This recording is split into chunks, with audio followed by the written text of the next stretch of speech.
Hello guys, welcome back to the channel.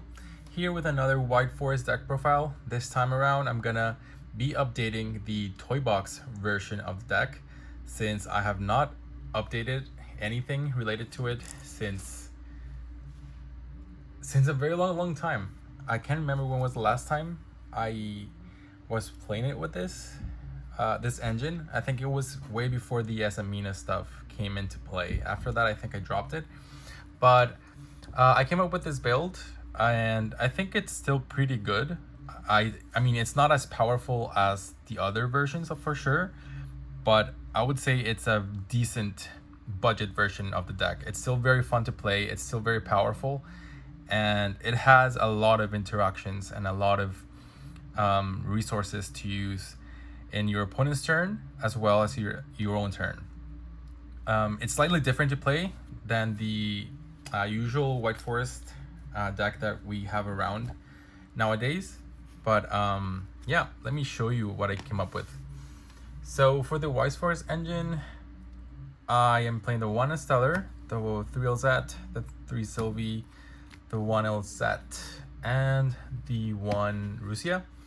A Stellar in this version is slightly better because if you combine this one with any of the toy monsters, it will still give you resources to keep playing, and it's just a better normal summon than in other versions where if you get hand trapped, it's a very sticky situation.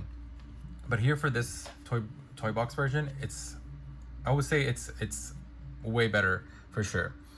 And for the White Forest spells and traps, 1 Tails, 1 Scourge, and 1 Woes. I went back to the Scourge in this one because we do play a slightly heavier package in synchro monsters, so it's a lot easier to see them in this version. So Scourge will always be live. Of course, we prefer to tribute one of the White Forests so we can get resources back from the grave. But that's it for the White Forest engine. For the Sinful spoils, the 2 witches, although I think maybe bumping up to 3 would be better, because the witch here in this version, if it's combined with Toy Soldier, especially, it's insane, because like you just go crazy, like a lot of resources just from those 2 cards, and you don't really lose resources at all because you get back the Toy Soldiers, you get another body on board. So maybe this one bumped it up to 3, I would say. And of course the 3 Wanted, because we do want to see the witch, the 1 Deception, the 1 Sinful spoils of the White Forest. I'm still playing the 1 Thesaurus because I still think it's a very good card, and the 1 Slumber Morian with the 1 Hollowed. So here, Sinful spoils of the White Forest is to summon back the Guardian Chimera, because we are playing it in this version. Since we do have access to a lot more monsters, sometimes if you're able to set the any of the toy monsters and send them for cost, either for Debels or any other of your cards, you can get it back, and then you have an additional body on field that you can use for the Guardian Chimera. So you would have a lot more interactions in your opponent turn in that sense. That's it for the Sinful spoils. For the toy engine, it's pretty small, just one Toy Soldier, 1 Toy Tank, and of course a 3 toy box. Yeah, you really only need 1 of each, because you just really want to see this one, because you can get them back from the grave, just resetting them. Since this is not once per turn, drawing multiples is not really an issue. Like it's even better because you can use it, set them back, use those, get them back, then use them again, get them back, and like you just have a lot more resources to make your White Forest plays, as well as any of the other with the Sinful spoils. That's it for the engine. The non-engine, still the 3 Ash, the 3 Droll, 2 Veiler, just 2 droplets. Droplets here, I think it's a lot better, because this plus any of the toy monsters is also gonna be like, you're not losing resources at all. You just keep them going, and it kind of helps you start combo, because you can just summon this for free, search your toy box, and yeah, or even if you have the toy box, it gives you access to your White Forest engine. So I would say in this version it's way better.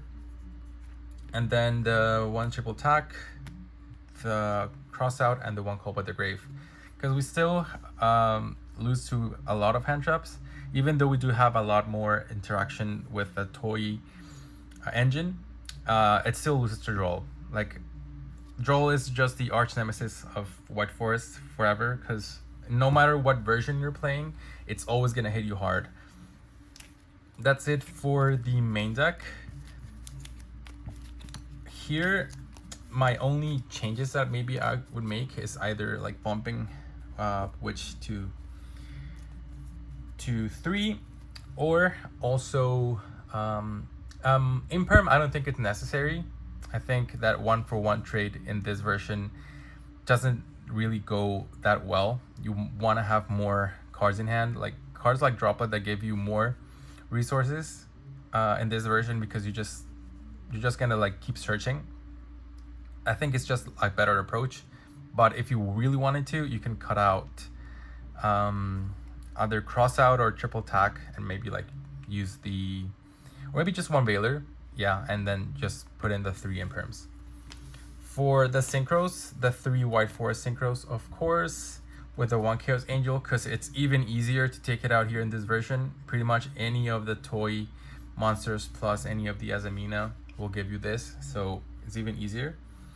The 1 Satellite Warrior with the Sapper Shrimp, because I still think this combo is really good. I remember back when the deck first came out, this was our way to like interrupt during your opponent's turn. So I still think it's really good, especially since we have a lot of resources to send for cost, with Sapper Shrimp being the additional send. It's just good. Like you're just gonna have a lot of like board breaking options. And the 1 Coral Dragon, because sometimes you need to go into level 6, and it's an additional pop plus a draw, so it's still very good. For the fusions, playing the 1 more Telago, the 1 Ila Sylvia, and the 1 Sol. These two are pretty standard. Sol, I just have it as an additional board breaking tool, and of course the 1 Guardian Chimera. So something really good about this version is that you can go into both lines, Satellite Warrior and Chimera, to like pop, just pop your opponent's field. Super easy. You can go either this first and then this with the Sinful Spoils of the White Forest, or this first and then this. It doesn't really matter. What does really matter is the bodies on board, because this, after you use the effect, it's just a big body, so you can probably use this as this and just keep the other pieces that you might need to continue the grind game next turn. But other than that, once one of this resolves, and it's usually enough, but even if it's not enough, like you have this one, and it's just crazy to just like have that not infinite, but like very like vast interaction to destroy your opponent's board. In addition to that, you have also Sylvie, and you can also use Sapper Shrimp to go into the Chaos Angel. And then for links, the 1 AP Masquerena, because we do have a lot of spamming monsters here that we can just like send to grave, to go into the SP Little Knight, because SP Little Knight is still really good. And I play the Celine, because Celine, since we're playing a lot of monsters that can help us go into Celine, to help the grind game, you can bring back the Witch, you can bring back Sylvie, and just like kind of start over with your combo. So it's still pretty good in that sense. You can cut it out. I just like it a lot because sometimes it comes up. And of course the 1 number 41 Babushka, because yeah, we do have a larger rank 4 or well level 4 package here with the toy box engine, and it's a solid pass if you get trolled. But yeah guys, that's it for the toy box version of the deck. I was surprised that the deck is still very relevant today. Just did a couple testings online, and yeah, it was just insane to go into this and then into Guardian Chimera, and it's just a lot of interaction with with the opponent in their turn. Yeah, guys, that's the profile. Thank you again for watching.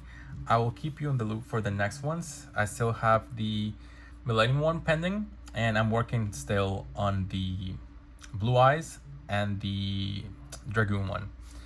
And I had a suggestion with Dogmatica, which I do want to do because Dogmatica is also an archetype that I like a lot, but I still haven't quite figured out how to make it work, because you can summon Ecclesia with a Stellar, but then you're locked from your extra deck, and it's, I don't know, it's just a weird spot. I haven't been able to crack it out, but yeah, if I do, I will post it, of course. Thank you guys again for watching, and have a great day.